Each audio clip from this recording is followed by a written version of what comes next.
Pero anyway, yung tanong, bakit Recipe. mas nagre-risk pa sa pamilya kaysa sa negosyo?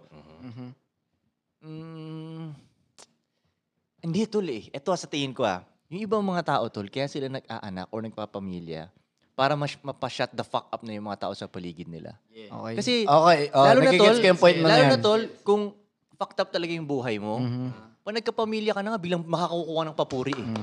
Tama yan. Tama yan. Congrats, nagkaanak ka na. Oo, makakongrats ka, di ba? Madami magko-congratulations sa inyo yan eh.